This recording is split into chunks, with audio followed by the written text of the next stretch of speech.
श्री क्षमा षोडशी स्तोत्रम् यश्चक्रेरङ्गिनस्तोत्रं क्षमा षोडशी नामकं वेदव्यासस्य तनयं वेदाचार्यं तमाश्रये।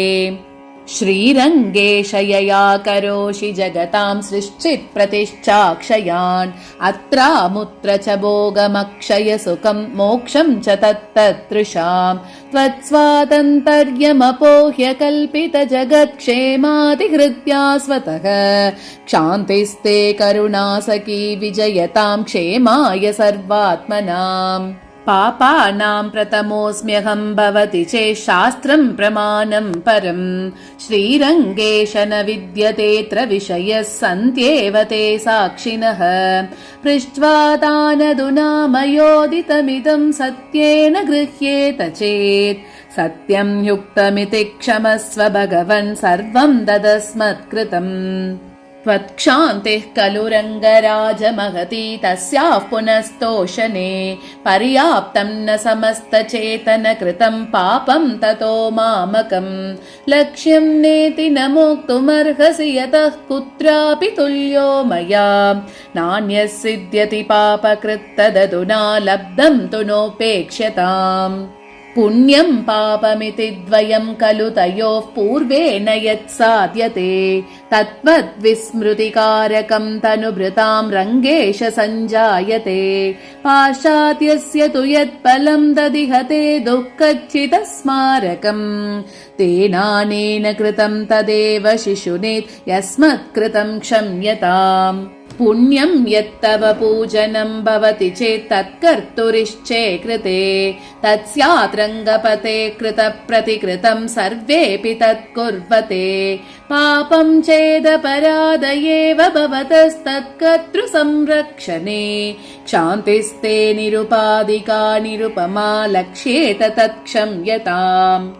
न द्वित्राणि कृतान्यनेन निरयैर्नालं पुनः कल्पितैः पापानामिति मत्कृते तदधिकान् कर्तुं प्रवृत्ते त्वयि तेभ्योऽप्यधिकानि तान्यहमपि क्षूत्रः करोमि क्षणात् तद्यत्नस्तव निष्फलः खलु भवेत् तत्ते क्षमैव क्षमा।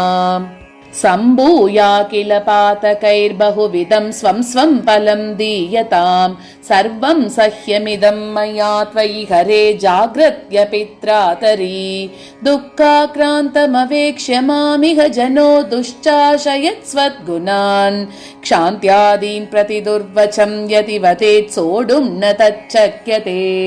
क्षान्तिर्नाम वरो गुणस्तव महान् श्रीरङ्गपृथ्वीपते सोऽयं सन्नपि सापराधनिवहा भावेन विद्योतते तस्मान्नैकविधापराधकरणे निश्चावदा नित्यशः प्राप्नोत्येष मया प्रकाशमतुलं प्राप्स्याम्यहं च प्रदाम्। मत्पापक्षपणाय योजयसि चेत् घोरेण दण्डेन मां रङ्गादीश्वर केवलागकरणात् दुःखं मम स्यान्महत् तत्रश्चुर्भवतोऽपि दुःखमतुलं घोरं दयालो भवेत् तस्मात् तेऽपि सुखाय मत्कृतमिदं सर्वं त्वया क्षम्यताम्।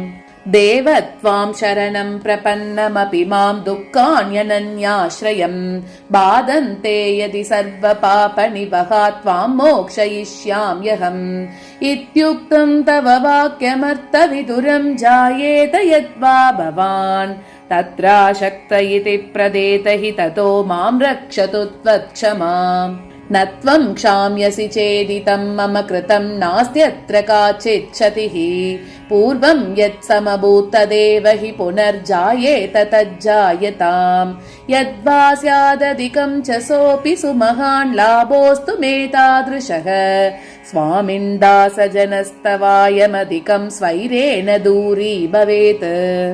सोऽहं क्षूत्रतया जुगुप्सिततमं दुष्कर्म नित्यं स्मरन् कुर्वन् काममशुद्धरीतिरभवं श्रीरङ्गपृथ्वीपते एतत्ते महतो विशुद्धमनसा स्मर्तुं न युक्तं खलु क्षान्त्या विस्मर तत्तदोऽहमसुखान् मुक्तो भवेयं सुखी। तत्तत् कर्म फलानुरूपमखिलो लोकस्त्वया सृज्यते तस्मात् कर्मवशं वदत्वमधिकं वक्तुं तवापि क्षमम् श्रीरङ्गेश्वर तत्प्रशान्तिविधये क्षान्त्या निराकृत्य मे सर्वं पातकमाशु दर्शय भवत् स्वातन्त्र्यमत्यङ्कुशम् श्रीरङ्गेश वचो मदीयमधुना व्यक्तं त्वया श्रूयताम् पुण्यं तत्फलसङ्गमात्रविरहात् भूयो न मां प्राप्नुयात् पापं नैव तदा फलं वितनुते शक्यं न तद्वारणम् तत्क्षान्त्या तव शक्यमेव दधितं सत्यस्त्वया कल्प्यताम् श्रीरङ्गेश्वर पुण्यपापबलयो स्वाधीनतां कुर्वतोः सर्वेषां सुखदुःखयो स्वयमहं मग्नाशयो मामपि स्मर्तुं न प्रभवामि किं पुनरहं त्वामन्तरन्तस्थितं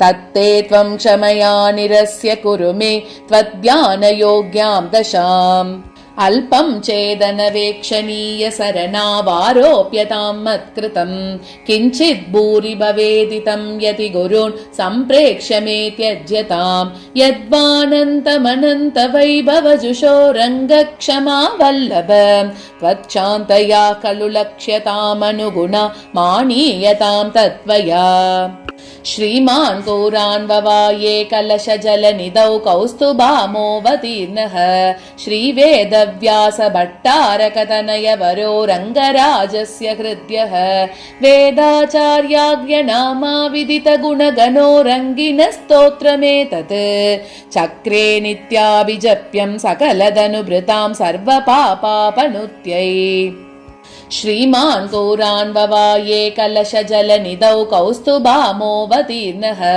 श्रीवेदव्यासभट्टारकतनयवरो रङ्गराजस्य हृद्यः वेदाचार्याग्र्यनामा विदितगुणगणो रङ्गिनस्तोत्रमेतत् चक्रे नित्याभिजप्यं सकलदनुभृतां सर्वपापापनुत्यै सन्ध्यक्त सर्वविहित क्रियमर्थकाम श्रद्धालुमन्वहमनुष्ठित निन्द्यकृत्यम् अत्यन्तनास्तिकमनात्मगुणोपपन्नम् मां रङ्गराजपरया कृपया क्षमस्व सन्ध्यक्त सर्वविहित क्रियमर्थकाम श्रद्धालुमन्वहमनुष्ठित निन्द्यकृत्यम् अत्यन्तनास्तिकमनात्मगुणोपपन्नम् मां रङ्गराजपरया कृपया क्षमस्व श्रीक्षमा षोडशी स्तोत्रं समाप्तम्।